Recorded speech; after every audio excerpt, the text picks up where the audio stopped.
And right now it's all about Culture Kitchen. As usual, we've got some special guests in the building. I'm going to let them introduce themselves. Alafu we get into a conversation to do with the political situation in the country from a very youthful perspective. Yeah. You know what I mean? Yeah. So I'll start we start with the left side, as always. Yeah. Okay. Sankara. You know, I've got a cousin called Sankara. Uh-huh. Yo, how you doing, bro? I'm well. Tell people who you are, Maze. I love what you do. I love we get into this thing. That's nice. It's a pleasure being with you here for after a very long time. It's been forever, bro. Forever. You know, a lot of things happened. I lost my number one fan, my dad. He used to love, listening to Spice. What? So we buried Since in we July. last spoke. Yes. So, Pole, Manze. but at the end of the day, we're here pushing for a better Kenya. So I'm Kennedy Sankara. Yeah. I come from the lakeside city of Kisumu, a place called Chicago, Yeah. And I'm in this city. We keep accountability checks on the government. We want to see service delivery It's as true. opposed to promises after promises, Yeah. And all we got to say is that Kenya is bigger than all of us, and it's our cardinal responsibility to leave it a better place than we found it. Exactly, bro. Yes. Last time we also had a conversation was just after the day after Baba had passed. You remember? Yes. Hey, bro. And crazy. a lot has happened. Currently Kenya is like on autopilot. Yeah. Kenya is an orphan like myself, who over-dependent on his father. Now the father is no longer there. Everyone is speaking in their own direction. Manze. It's as if the father never left them a direction, but everyone has chosen to live their own life. It's almost as if we never thought our some of our leaders would never leave, that they were immortal. Yeah. For me, when I grew up, I knew Baba was immortal. Yeah. I mean, the stories we got, this guy once turned into a broom when they went to do blah, blah. I never imagined that Baba would die. So that day, by the way, when I got the news, I was in Kisumu. And I was telling my mom that, Mom, you know what? I'm reading from somewhere that Baba is dead. And she never took it serious because to her, just like myself, we grew up knowing that Baba is somebody you cannot just, imagine that is dead. Exactly, so, bro. a lot of people are still battling, acceptance stage. Grieving has got several stages. I could liken it to myself because I've just come from that scenario. Yes. I can tell there is acceptance stage. So people are still battling to accept whether Baba is really here or not. That's why you see a lot of people go to campaigns and they're like, Baba told us this, Baba said this, Baba this. We cannot verify, but it's acceptance. So a lot will happen. And now that Baba is not here, we should accept or expect that drama is going to be played. Have you gone to Kangoka Jaramogi already? The experience I had with my own dad has not enabled me to get closer to. It's quite traumatic. I didn't want to touch on the wounds. But you're gonna go eventually. I will go. I will go. I will have to go and pick Baba's spirits from Kennedy. You have to go, bro. Yeah. I was even in Jaramogi's funeral. Oh. Yeah. That funeral. I went there with my mom. I remember very well. That time, you guys, I saw my mom in some room with Ruth Odinga was also there. And Ruth Odinga was very young, and you guys, they were crying a lot. And then I was taken to some room. Yeah, because apparently these guys some of my relatives didn't want me to be around my mom. Yes. That's the only thing I can remember because I was very young, so my memory it's a bit blurry. Yeah, but I didn't go for this for Baba's funeral. However, let me tell you, my grandma, I believe she might be listening to us. She's called Mama Sabina Hongo. Where I'm from Chiga. She told me that now that Baba is no longer here, I will never vote. What? My grandma shares same birth dates with Baba. They were almost age mates. In fact, not almost. They were age mates, born 45 Jan. 45 Jan both. So she told me, I have lived my life voting for Raila to become a president. Raila is no longer here. I don't see the sense of voting. And will form part of the discussion. We'll definitely talk about that. Yes. And then on my right hand side, another fresh guy here, Kiragu Muriithi. Yes, sir. How you doing, bro? I'm doing well. Good evening. See you. Good evening, man. You guys, it's been a minute, eh? It's been a minute. How was your weekend? Great. Fantastic. Yeah. I'm happy to be here. Yeah. To have a conversation on youth. Nice. My name is Kiragu Muriithi. I'm a political scientist. I'm also the executive director of Vijana Mbele Foundation. Good stuff.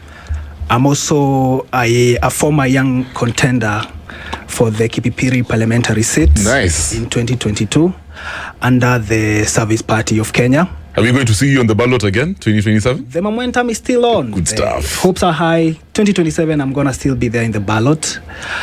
It's good to be here, to have this conversation on youth, and especially when political dynamics are shifting. Yeah. Young people are gaining political consciousness. Yeah. It's good to be here to be able to add on to that political awareness so that we can create and sustain that momentum on young people participating in politics.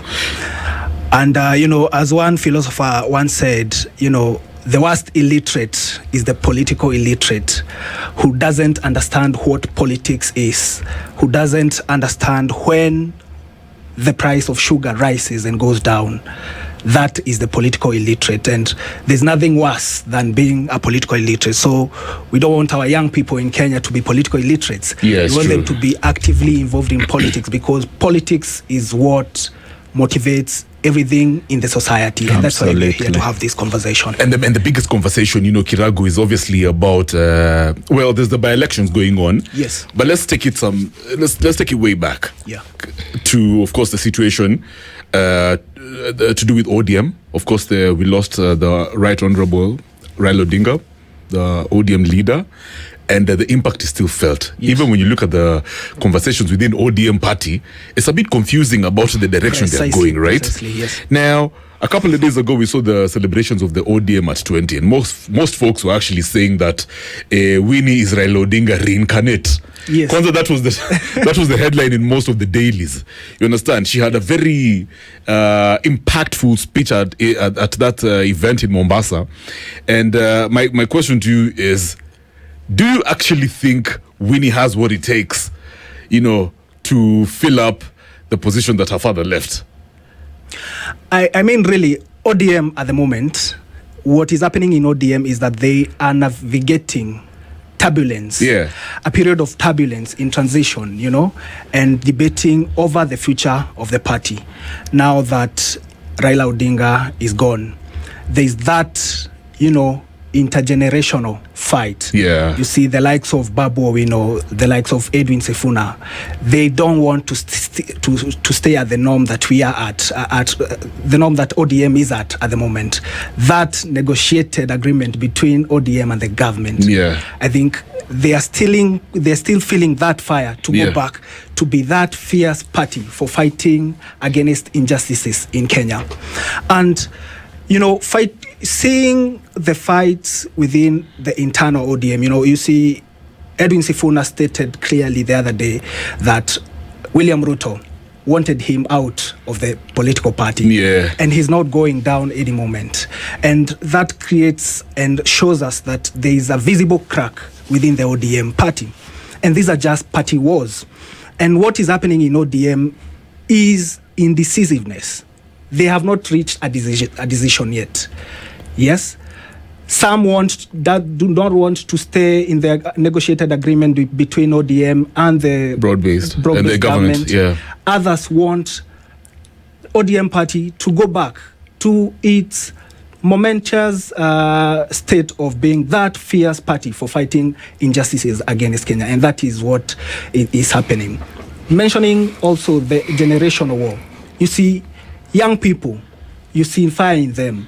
Babu Owino, the likes of Edwin Sifuna, also apparently Winnie is also in that camp. Winnie Odinga is also in that camp. Yeah. Governor Orengo is also in that camp. Yeah. They want that fire to be back in ODM. I mean, they basically don't want anything to do with that negotiated agreement with the broad-based government. Yeah. And Kennedy, what do you think about this whole thing for apparently some Winnie? Let me go back to Winnie. Yeah, so she said during that event in Mombasa that some people are trying to sell the party. And, they're not going to allow, some folks to get into, the bedroom and make pillow talk agreements. That whole relationship between Baba and the government was a bit complicated. Obviously, she was referring to the broad-based government. So I guess my question is, when it comes to Oburu Odinga, do you think he has what it takes to actually lead ODM moving forward? Thank you. I think, allow me speak about the ODM. And when I say to lead ODM, I mean to represent ODM in the broad-based government. Does he have what it takes? I mean, yeah. Let me just put it in my own way. I would try to answer to all those questions. Yeah. Number one, Oburu did not participate in the negotiation for the broad-based government. Yeah. Whatever it entails, this was a private agreement between Baba and William Ruto. Yeah. So you cannot in any way imagine that you can understand the primary foundational agreements between the late former Prime Minister, Right Honorable Raila Odinga, and President William Ruto. I mean to say, we only had one Baba, and we shall always only have one Baba. Nobody can try to fit his shoes and succeed. All said and done, Yeah. ODM party is battling identity crisis during a transitional crisis. Yeah. So ODM party is known to be a vibrant, quote unquote, as the state has always put it, chaotic, which is not the case. A vibrant person must not be branded as chaotic. An ODM party is a party that speaks for the people. Yeah. It is a party that was founded in battlefield, not in pillow talks. Yeah. As you see, Gladys Wanga today is running ODM like an aviator plane. You may think that even planes have got codes that they use to land at a particular place. Yeah. There is system, so now things should be done. And we can only have one spokesperson at a particular time. Yeah. It is a concern to note that ODM party has been left to confuse its followers. Today, the ODM party has been segmented into interest-led groups. We have pro-government, led by Gladys Wanga and Oburu Odinga. We have the pro-people segment led by Winnie Odinga, who are saying that whereas Oburu was picked to be the party leader, there is a constitutional process within the party that stipulates on transition and inheritance of leadership. Yeah. When Baba was still alive, Raila led ODM with his deputies. In an unlikely event that the party leader ceases to exist, either through incapacitation, death, or any other circumstances, the protocols within the party dictates that the party leader is succeeded by the deputy party leaders, which they had not one, but two. Tell me, which scientific method did they use to bring Oburu to the party? So we, as Sankara, I support the ouster of Oburu because having a party that respects its own constitution translates to a government or a parliament that respects the constitution of Kenya. If we are going to usurp the people's power and the constitutional powers vested in parties, then we're not going to have people elected on this party who will recognize and respect the law. Yeah, fair enough. So my question is, why do you think the party is slow to call for the NDC? Sorry? Why do you think the party is slow to actually call for the NDC, the National Democratic Council, to steer the party, to transition the party to the next step of leadership? The current holders of office knows very well that when an NDC is called, because in the political party leadership hierarchy, NDC is the highest decision-making organ. So the moment the highest decision-making organ comes in, they will always endorse what the constitution says. That will affect the current leadership. I mean, leadership is not transferred through natural circumstances like death or etc. Leadership is procedural. Even for me today, if I want to become the MP for Kisumu East, I am not going to wait for Shakil to exit the office. Then I just walk in. I have to seek mandate from the people. Seeking mandate from the people is popular legitimacy. You can be in power, but you don't have popular legitimacy. You will be struggling. So ODM should just respect itself. Should just accept that it's no longer a chicken poultry farm party. It is a bigger political party.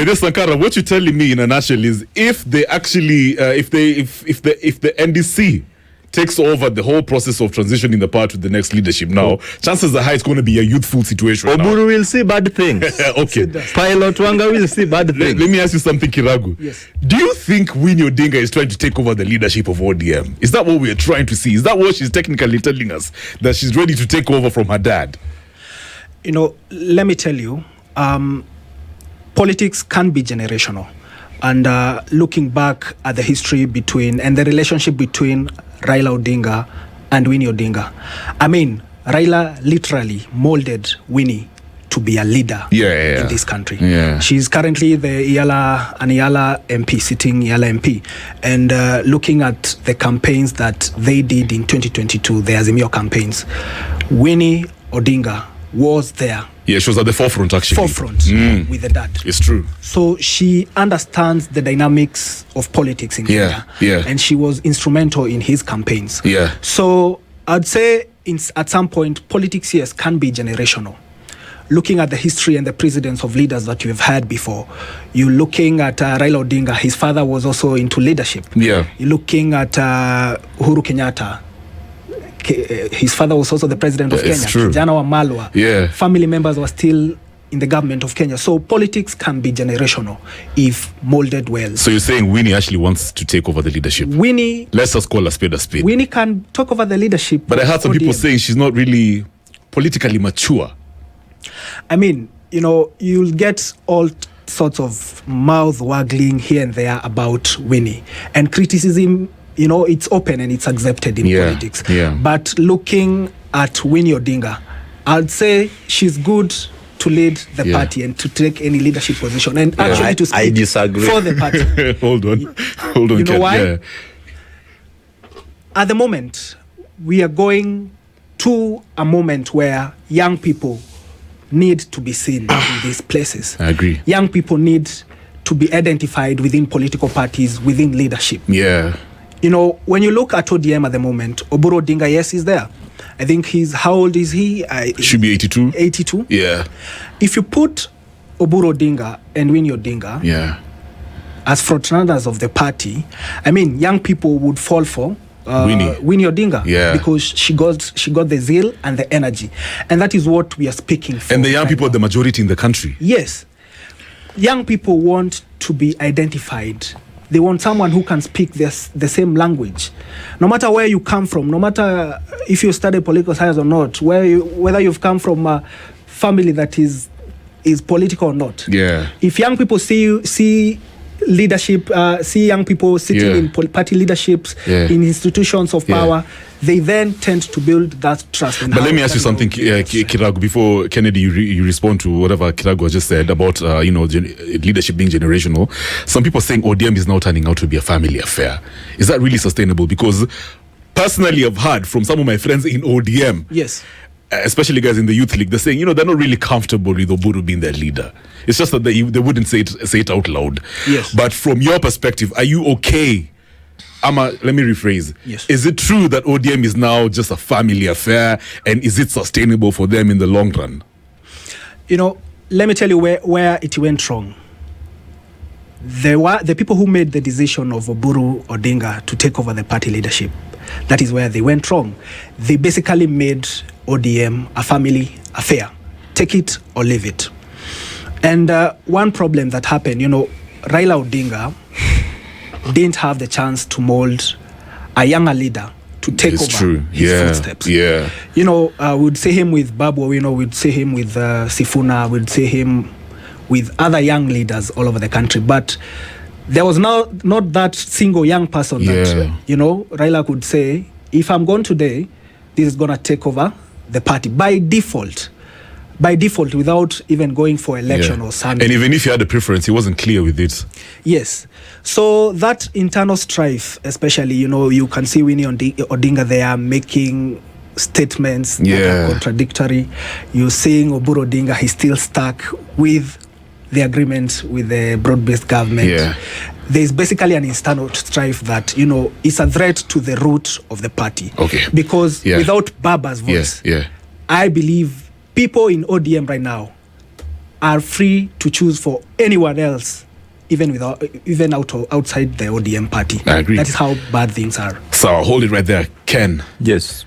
Kiragu has just said, at this point, it's a generational thing happening. We're transitioning to something very youthful. The youth are the majority in this country, and it only makes sense if somebody like Winnie, if not Winnie, to take over the leadership of ODM. You're saying, just like some people out there, I even saw what's his guy's name, Robert Alai tweet. Yes. That Winnie is not ready. Kwanza alikuwa anasema Winnie, I like you, but just understand you're not really ready. You're kind of green. And fair enough, Winnie has been in what? She's been Yala MP for 2 years now, two and a half, 3. Yeah. Does it make sense for some people to say she's not ready for this thing? Atulie kidogo. In my academic journey, I studied procurement as one of the courses I took. And in procurement, we value processes rather than the product. How you got there, not what you got there. How you got there. The how matters. We will put you to account for the how. So in this perspective, I would say and still repeat, people should not think that Kenyans ordinarily loved ODM. Kenyans loved Baba. It's true. And ODM was Raila Odinga. Yeah. And Raila Odinga was ODM. There are a group of people, like I said, Wanga, who is running the party like a pilot aviator. People, all those sorts of people, they still want to believe or think that they can be Raila Odinga. I would tell you, Kevo, no. We only had one Baba. Are you talking about Winnie or what? No, let me tell you. Just go straight to the point. And even Winnie, I'm coming there. I had to make a part to my point. Even Winnie, when we speak about young people, I would disagree with you, my brother. It's not about young people. At this point in time, Kenya needs change, which is actionable and visible. It's not about young people. What is it that is compelling young people to get to the table, to continue eating, to form the group, to join the group of big boys and touchable boys? No, that is not the case. Being young is one of the advantage, but not the only advantage. In fact, it should be adding to the basket you already have. This being a young person should just be an added advantage. Not that I want to run for an office, all I have to tell my constituents is I am a young person. So what? Even the old people were once young people. What did they do good to this country when they were young? Nothing. So on Winnie succeeding Baba, she has the constitutional right to do so. If only the protocol within the party is followed, she goes through the due process, expresses interest, and maybe gets elected. But without, just picking like someone choosing grocery in the market. I don't think she's looking out to be handpicked, to be honest. I think she wants due process. That's why she's exactly. And I'm defending her because she speaks about internal democracy. So that's why I'm saying if she goes through the due process and the people, the popular mandate accepts a bid which she hasn't expressed interest in, people are confusing. You see, the maintainers of status quo today want to fight Winnie that she wants to take over because she called for internal democracy. Winnie just want the right things to be done by the right person at the right time, not that she wants to take over. So these people should, for once, accept that this is a corporate institution. A party is like a corporate. There are rules and regulations that governs its leadership. You cannot just put people based on your personal, opinion about them. We want people who can deliver. So Oburu Ding also said that, he wants to be at the helm of the leadership only, to transition it to somebody, to a youthful one. There was no constitutional crisis when Baba left. If they respected the constitution, I would still disagree with Oburu. He should be ousted as soon as yesterday. Okay, so let me ask you something, Sankara. I get what you're saying, Yes. But moving forward, let's say now the party calls for an NDC. Does it make sense for the next party leader to be a Luo or to be from the Luo community? Is it only natural? No. Because apparently, from certain quarters of this country, people are saying, let's be real. ODM is a Luo affair. Yeah, it's kind of. I am a Luo and I'm not a member of ODM. I know what you're saying. I know. But it's identified as a Luo, but where it was born. You know what I mean? Yeah. And if you think that trajectory, I would come up with a defensive response. And that's why we even stand against that formation. Because what has ODM done for us, the people of Luo Nyanza? Today we are speaking about a by-election in Kasipul. You see, they are forcing a very green boy to go for an election just because the father was an MP. That is not what we want. We want parties that allow democracy, a party that allows people to go through popular vote, and the best is elected amongst the rest. Not a party that is going to bring everyone just because my father. Sure, I'm not talking about family. I'm just talking about. It's not about family. I'm just trying to put it clear. I know. If someone wants to say that ODM is a Luo affair, to me ODM has done the worst in Luoland, and I would not support it on the basis of a Luo party. Kiragu, yes, your politics is local, man. Politics is local. The same way DCP is sort of identified with the mountain. Yes. You know, yeah?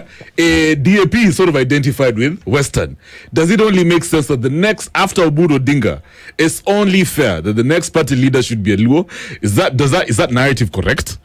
You see, really, Kenyan politics has been designed to have that ethnic aspect. It's true, yeah. You see, even when going back before we adopted this constitution, Yeah. and before we had parties, multipartism, and the moment where parties were being formed, they were being formed regionally. We had a party in Mombasa, we had a party in Nyeri, a party in Kisumu, Nairobi. a party here in Nairobi. It's about ethnicity. And ethnicity is a factor in politics. And, you know, at the moment with the modernization, you know, we are continuing to become a revolution, an evolving democracy. At the moment, as we evolve as a democracy, then we tend to withdraw and remove that aspect of ethnicity. Okay.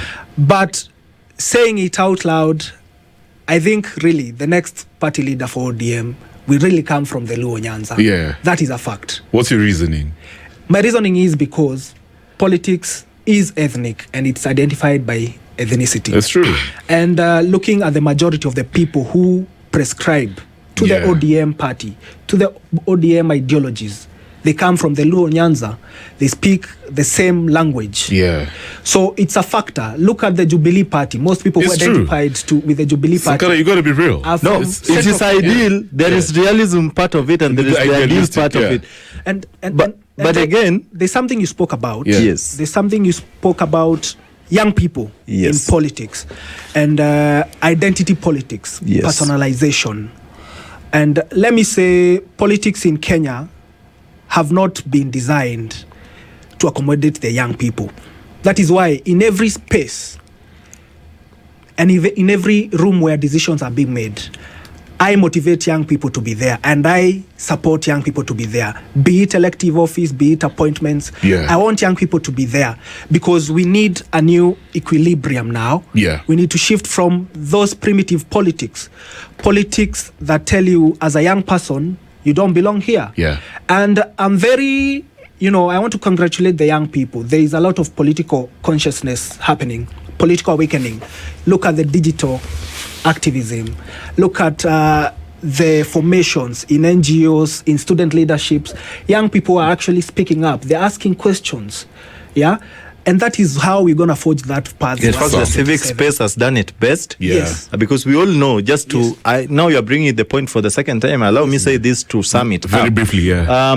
Bad leaders are elected by good citizens who shun electoral processes. So it is good that Kenyans are waking up and realizing that it's not about putting sirens on vehicles and making noise in traffic signals. Yeah. It's Precisely. about sitting in legislative houses and calling order when it is supposed to be called. So going forward, as a nation composed of young people, it's only imperative that we take part actively in leadership. The moment young people do not want to vote or to take votes, and not just to vote and guard your votes. Yeah.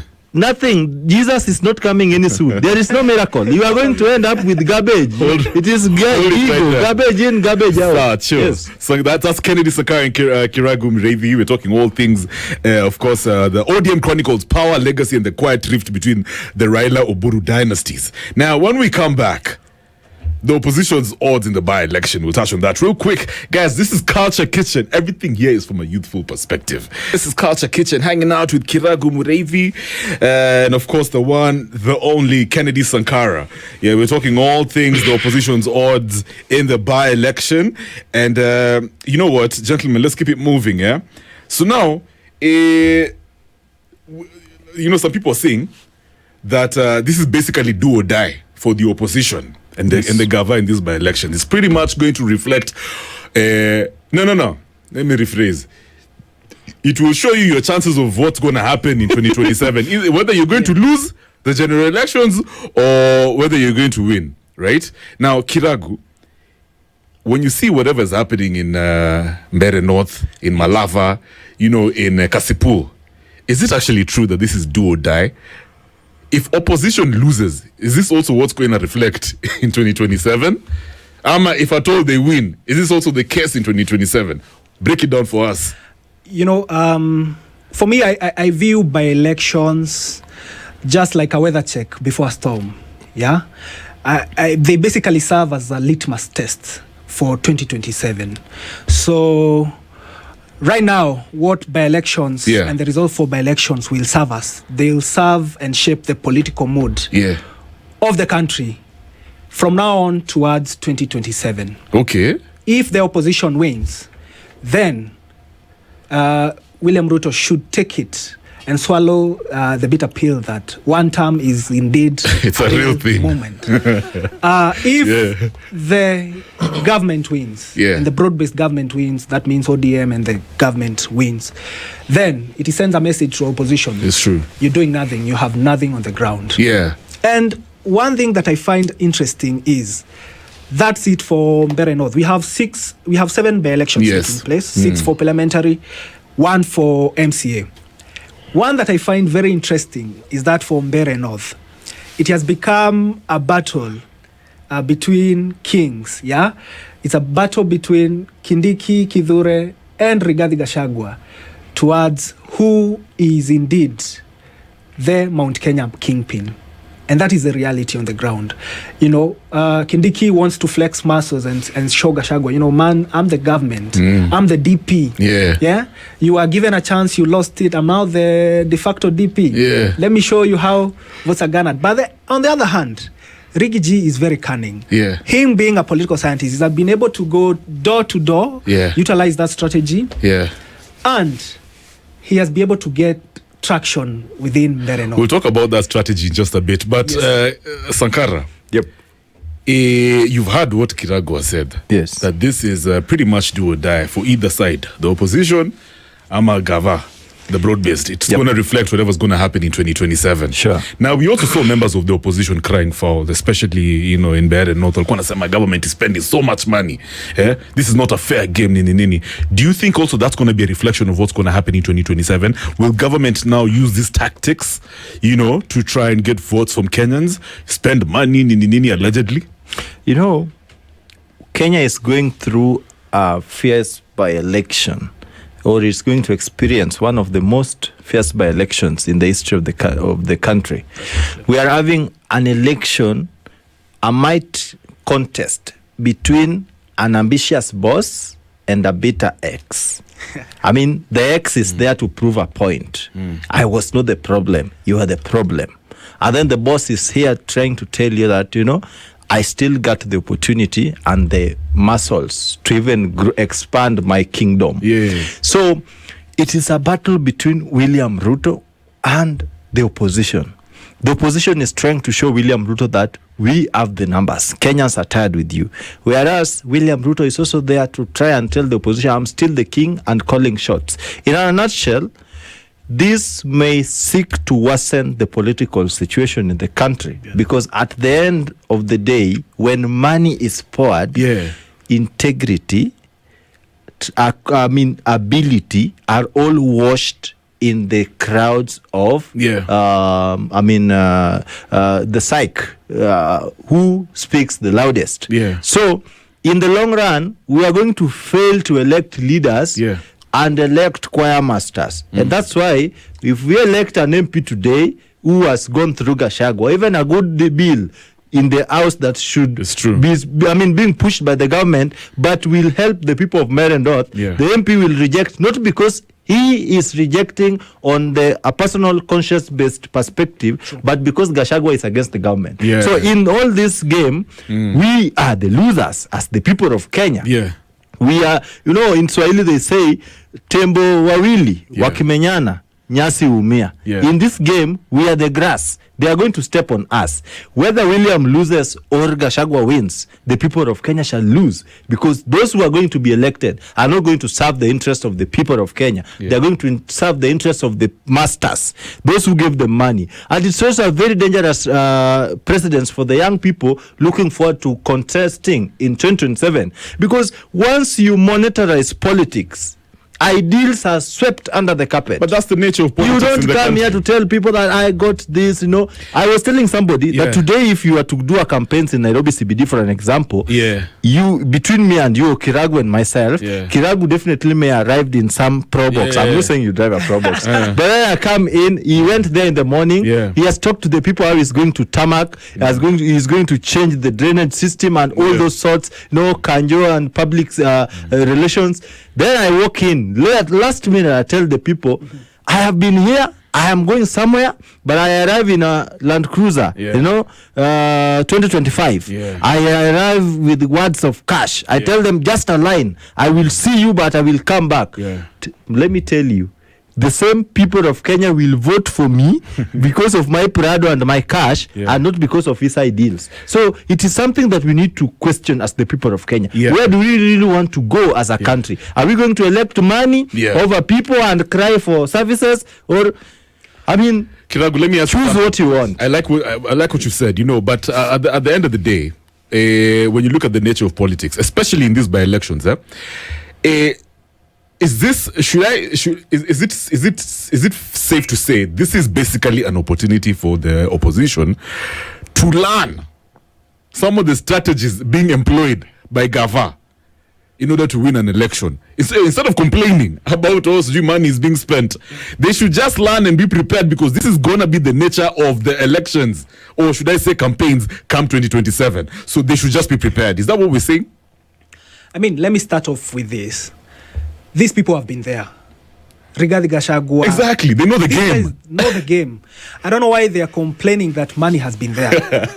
you could actually have seen what Gachagua was doing in 2022. He was the one pouring the money. Wow. I think it's double speak to speak that, you say money is being poured. Whereas yourself, you're also pouring money. Yeah. Wow, that's a good These point. guys have set a very bad precedence, and I'm glad that we have a very active citizenry at the moment. Especially that now you've gone digital. We have people civic educators who can educate our young people and our people online, tell them and fact check about statements made by these leaders on the ground. Because these are the people who have set the bad precedence of money, politics. Okay. They give out handouts back Mr. Moneybags. If you're a candidate right now, if you are a candidate here in Nairobi, you're not even viewed as Kev anymore. You're viewed as a bag of money. Uko na ngapi? Let me ask you something real quick, Kennedy. Bouncing off what Kiragu just said,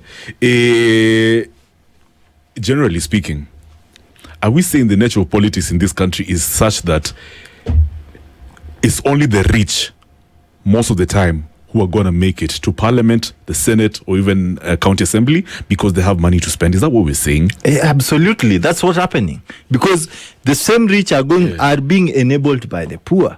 Those who are crying about poor service delivery.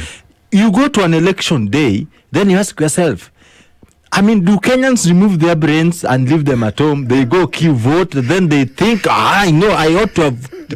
Today, the very, very people who voted in this government are crying the loudest, including the bitter ex, Rigathi Gachagua. He's talking about William Ruto as if he just landed from Mars yesterday and heard William Ruto was the president. He forgets that he's the same man who campaigned with him.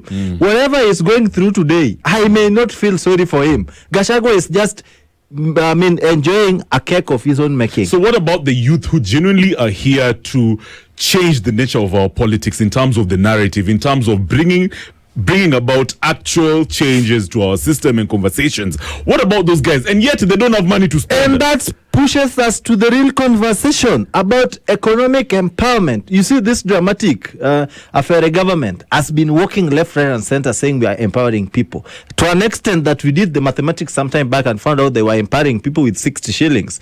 What can 60 shillings buy? So I do say, a hungry person is unable to make a rational decision where money is poured. It is logical. I'm not a pastor and I'm not preaching about heaven. I will speak.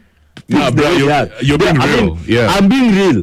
I am going to sleep angry tonight. Then you bring 500 shillings or 1,000 to me today. am I going to save the future that I'm not seeing, or I'm going to fight Save your this anger? stomach. No, it's stomach first. So if the government is careful about breeding a culture of good governance, then they should ensure first that the youths are well sorted. Today, let me tell you, Kev, when we speak about anger, it is felt amongst the young people. Today, people are walking and their pockets are empty. When they scratch, they almost scratch their balls. For men, there is no cash, so we need money in our pockets. When I worked with Musalia Mudavadi, Musalia promised people that uchumi bora, pesa mfukoni. Today is the big boss in this government. So I want to ask you something. Let's move, because he doesn't even know that Kenyans are suffering. He speaks like a queen from England. We're running out of time. I want you to address the point Kiragu made when we started the conversation about, of course, the by-elections. Yes. He talked about whatever is going to happen, for example, in Mbele North, Mount Kenya East. Yes. Will technically tell us who is the king. The king of the mountain. Definitely. Now, for me, my perspective is this. First of all, I get the impression that Gachagua is not really big when it comes to Mount Kenya East. He's mostly big when it comes to the western side of the mountain. He's just loud. Yeah, but I also think you're funny. But I also think I don't think Kindiki is ever going to be the king of the mountain. I don't think he's ever. I think the king right now is Uhuru Kenyatta. But I want you to respond to whatever Kiragu said. Yes. Is it true that if Mbele North, if Kindiki delivers Mbele North, until now he's I'm not saying that's what you said, but does it technically mean that he's pretty much going to be the most influential leader come 2027 when it comes to I don't come from Mount Kenya, but I can tell you, Kindiki is not influential. And let me tell you, Mount Kenya is bigger than Mbele North. Mbele North is just a fraction, whereas that is the litmus test. It's true. The same people thinking on the other side, I mean, the thinking is different. So who's the king of Mount Kenya? When you want to speak about a kingpin, you look at a lot of things. Yeah. We can't call, the Beta X the kingpin. The Beta X just served as a one-term MP, a quarter-minute DP, and now he's a Beta A opposition. What? You guys, he's controlling the ground. No, he's ground. Which ground? Which ground? What? Wait and see. You will see how DCP will perform. Well, DCP might win in Mbele North. But remember, William Ruto is this cunning president. When he got to power, he first ensured that he splitted Mount Kenya into a governable sub-kingdoms. It's true. He went to Kiambu and placed a kingpin. He went to Meru and placed a kingpin. So, Gachagua will still find it rough, knowing better that he's the one who brought in William Ruto. The man is demonizing today. I can tell you, we Kenyans, we rarely forget fast of this late. We used to, but currently we don't forget fast. We actually put you where you belong. You brought it. This is a virus you co-created in the lab. You got to take drugs, antivirus for it. You're not going to push it to the people. Let me ask you something. You're from the mountain, technically. Yes. Who do you think is for real the kingpin of the mountain? Because I think it's Uhuru Kenyatta, bro. For me, I'll tell you straight up. The mountain at the moment, it's a ramshackle house, Yeah, for real? Because we got everyone saying that they are the kingpins. We got these party leaders from TSP, from DP party. We got also Jimmy Wanjigi also. We got Martha Karua. We got all this, an array of leaders trying to identify with the people being the kingpin of that region. Let me tell you, the de facto leader of Mount Kenya region remains the former president Uhuru Kenyatta. I agree, bro. I agree. Because that position was earned through the vote, elected 2 times by the mountain, overwhelmingly. So he remains the de facto president, the de facto kingpin of Mount Kenya. And if anyone feels like, I really want to take over the baton from Uhuru Kenyatta, why then not look for Uhuru Kenyatta and work with him? That symbolic handshake, that support from Uhuru Kenyatta himself, like, I really need this leader to work for us. So the other day we also saw Uhuru Kenyatta talking about how nobody should abuse Rigathi Gachagua. If you dare abuse him, utoke kwa party, utoke Jubilee. That being said, obviously, Rigathi Gachagua is he's got massive influence in the mountain in general. Kindiki is also big when it comes to Mount Kenya East. So who do you think is going to carry the day in Mbele North? I think Mbele North. Yeah. Rigathi Gachagua being because of the current situations would favor him. Yeah. There's a lot of euphoria. Yeah. And I think DCP and the united position, and also the unity of the united opposition. Yes. They have been able to identify, we need these carries under this Democratic Party of Kenya and under the united opposition flag to be the flag bearer of the united opposition. Yeah. So I'll give it to them. Their unity, their strategy in looking for votes, and the third thing, euphoria. I mean, it happens. People will look at you and tell you, you are fired from office. Yeah. I think we should follow you and actually give you some support. So that is what is going to give the candidate of the opposition a better chance to win for the Mbele North seat come Thursday. Sawa. Now, switching some gears, folks. Last week on Thursday, during the State of the Nation address, the president talked about transforming Kenya. He said he wants Kenya to be the Singapore of Africa. That's going to cost us about 5.4 trillion, according to the president and the figures that he gave us. Now, we know the situation on the ground. But based on everything, because, he sounded very rosy in that State of the Nation address, gave us a lot of hope. How would you describe, Kennedy, how would you describe the state of the nation in the country, the trajectory we're headed towards? A progressive nation. Even in the old, when I was a student in high school, we used to read about the traditional African kingdoms. And the strength of a kingdom was measured on its ability to feed its people. As we speak today, I have just told you, it's a reality out there. Kenyans are angry. When the president speaks about Singapore, linking Kenya to Singapore, I don't know if he's talking about Singaporean buildings or he's speaking about Singaporean economics, Singaporean culture. Because the culture in Singapore, if it's something to go by today, we would have the president in prison today.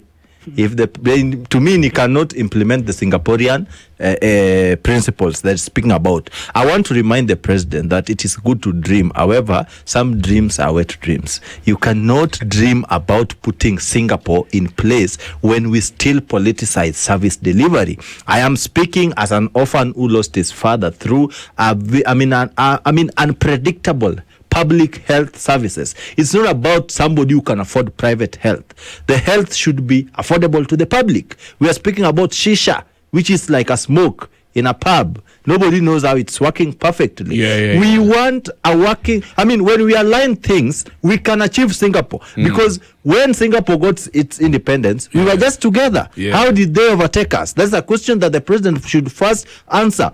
I believe we can get to Singapore, not through buildings. We can get to Singapore when, somebody given the mandate feels that they are not there to serve individuals, but they are there to serve the people of Kenya and the Constitution of Kenya. So we cannot speak about Singaporean economics when we're still speaking about billions of money, taxpayers' money being lost, women still dying because ambulance cannot even get to the hospital. Roads are looking like the Nairobi city's governor's dimples. All over potholes.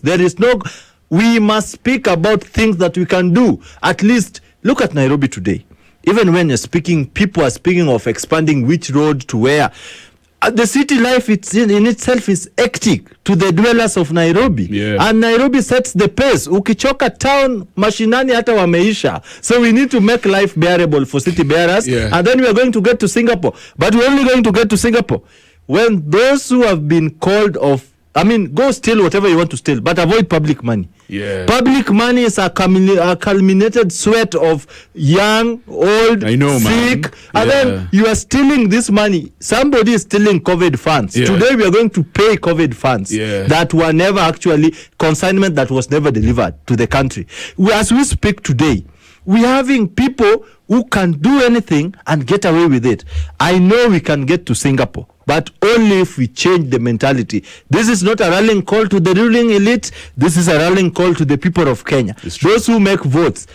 Stupid people cannot be fixed. but they can only be voted out. So the power solely belongs to the people of Kenya. I love it. Let them choose what they want. Yeah. There is no miracle. Jesus is not coming tomorrow to save them. It's either you wake up, take register as a voter, call your leaders to accountability. Yeah. Demand questions. Don't rush to Mheshimiwa. What are you Mheshimiwaing about them? Mwesh, what are you questioning about them? People should be people should get serious, Kev. Yeah. As a country, at times I may not blame the political elites alone. Yeah. In Kijaluo, there is a saying, Chaogwang Tichagweno. You blame both sides. You don't blame one side, because for how do you call them? Whatever to pick the chicken or the ends, chicks, it is the laziness of the chick who has failed to protect let me head on to Kiragu real quick. 2 final questions, guys. We saw the parliamentarians chanting 2-term after the State of the Nation address in Parliament, and Kenyans, especially young guys. Me, I was watching these things, and the conversations on social media from the younger Kenyans, they were so pissed. Yes. They were so pissed, and they were saying, hapa hivi tuko peke yetu. Clearly, as an electorate, we can never rely upon Parliament to have our backs when we need them the most. Do you feel, based on what we saw, happen in Parliament, do you think it's actually true that the electorate, at this point, the fate is on their own hands? I'd say Kenya's democracy is at a test right now. It is at a risk. We are seeing erosion of civic trust. We are seeing there is a kind of detachment between the leaders and the electorate. People no longer have trust with the leaders and the institutions that are there in this country. To begin with, when I saw that video of leaders in the National Assembly chanting 2-term to a president during a State of the Nation address, one thing that I saw play in hand was personality politics. Politics that have been played for long. And I tell you, Kenyan leaders are so good at personality politics that they use it as a spanner, to tighten their presence in a political culture that is already fueled with what you talked about, ethnic ties. It's so bad in Kenya. So what we need right now, we need a new equilibrium, and we need a paradigm shift from politics of personality, politics of identity, to politics of substance and politics of ideologies. Looking forward to 2027, we have young people coming out, speaking up. We have civil society groups coming out to help young Kenyans and to help also to do political awareness and civic education. We have ourselves as young people. We understand we are an array of group of people, educated and educated, but we all belong to that category of young people. So what we need to do towards 2027 is that we need to talk about change, what we really want and what we really envision to happen in 2027. We want good leadership, we want zero corruption, we want economic prosperity, because it's such an irony for a president to stand up in the National Assembly and speak and compare the Kenyan economy to the Asian tigers. We are way behind and way below. I think also we should be removed from the bracket of a developing country. And I think we are no longer developing. But the president actually said last week that he gave reasons, for asking Kenyans for a second term, and he said he's laid the foundation for transformation to happen.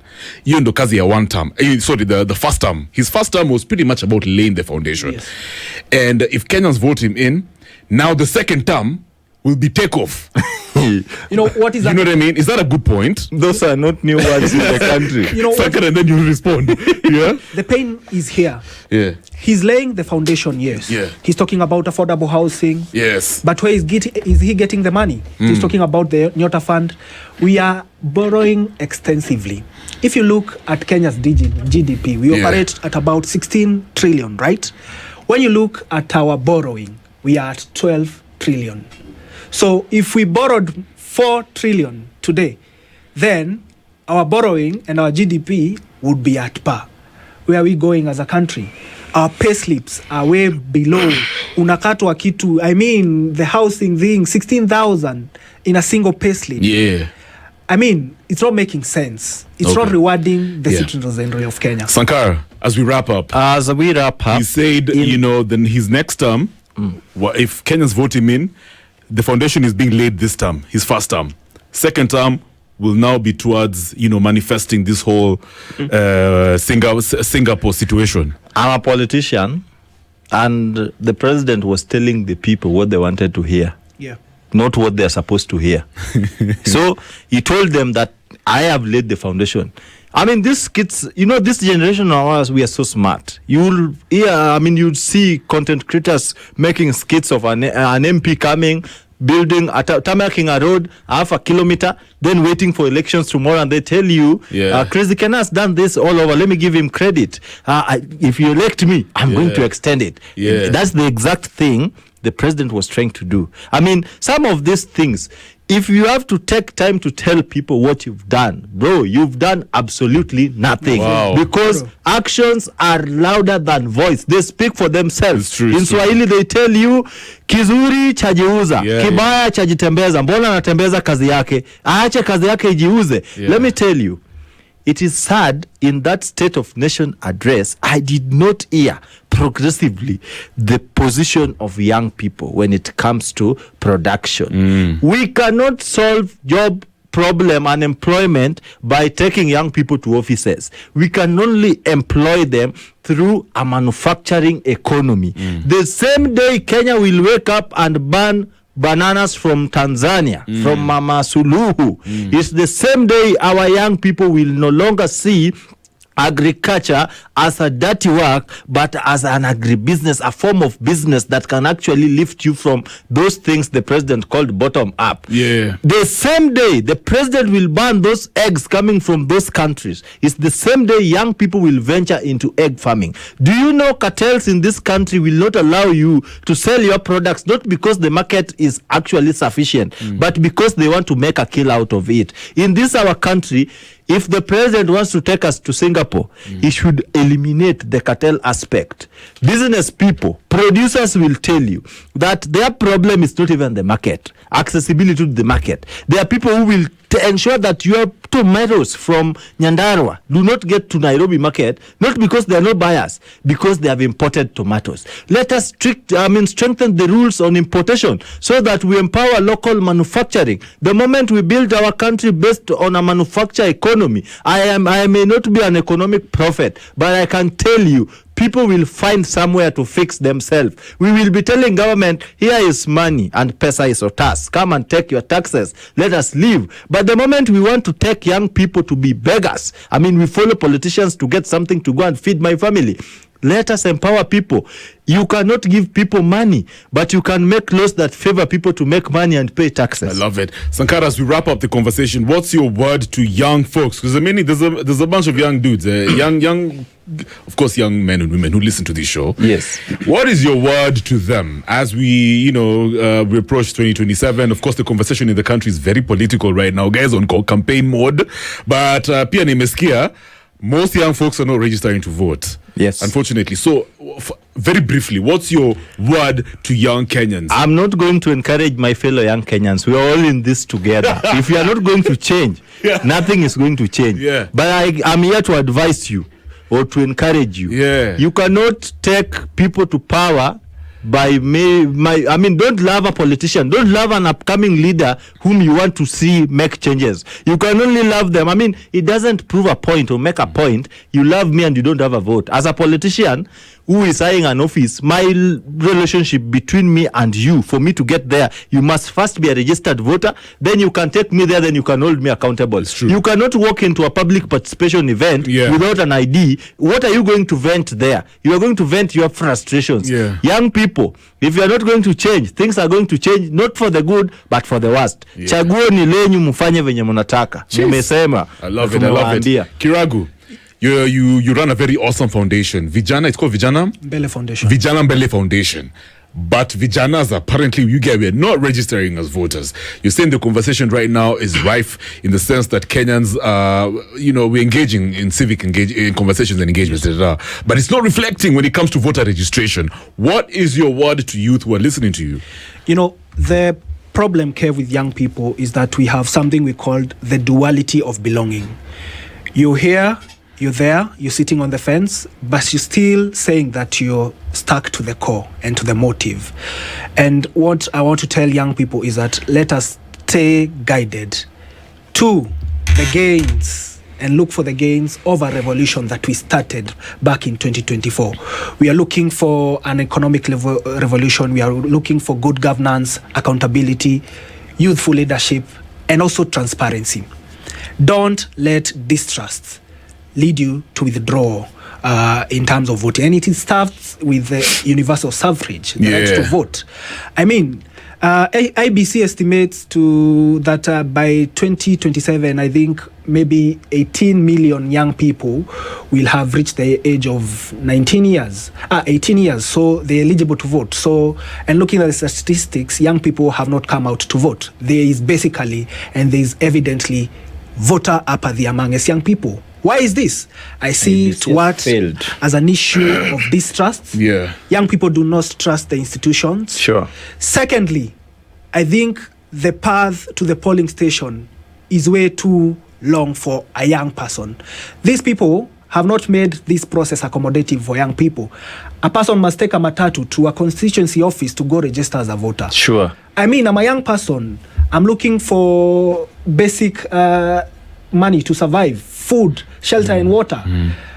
Should I go use that 200 bob to go register as a voter? No. I'll go first look for something to eat, then I disengage from political engagement. It's true, so bro. I think the institutions that we have in the electoral process, they should speak the language of young people. Be more accommodative. And even the IBC has got billions in their budget that they're supposed to use to educate young people and even to who them to vote. I mean, IBC today sits on billions of money. You look at the people they are sending to the field for civic education. These are not people who are telling with young people. Instead of giving my brother here the job to come here and speak about voter registration, they give him something at the end of the day. The IBC will only sit on it. I mean, they are from their comfort zone and give you some funny statistics. Young people are going to...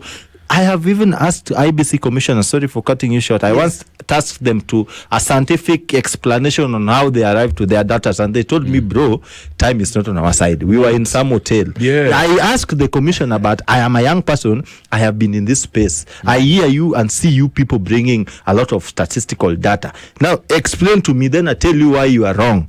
They told me, it is not about that today. So that speaks to institutional failures. What he has spoken about, trust. I mean, when you invest, you expect returns. When I vote a leader, I expect performance. The leader is being braggadocious, full of themselves, telling you are either one term.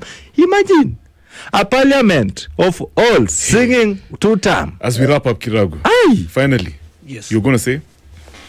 I want young people to remain guided. Let us ensure that, we started a revolution in 2024 through digital activism. I mean, and we identified as tribeless, partyless, leaderless. Let us sustain the momentum. Let us continue coming out. I've seen and I've engaged with a lot of young people who want to vie for seats, political. And I tell them, vying for positions is not all about posters, it's about impact. Are you creating impact in the society? So let us keep the momentum on straight ahead to 2027. And I'm looking forward and I'm optimistic enough that 2027 will be a youthful government. Nice. Populace. So what's your social media handle? My social media handles on Instagram is Kiragu Muriithi _ Twitter, Kiragu _job. Yes, nice. Facebook, I go by the name Job Kiragu Muriithi. Good stuff.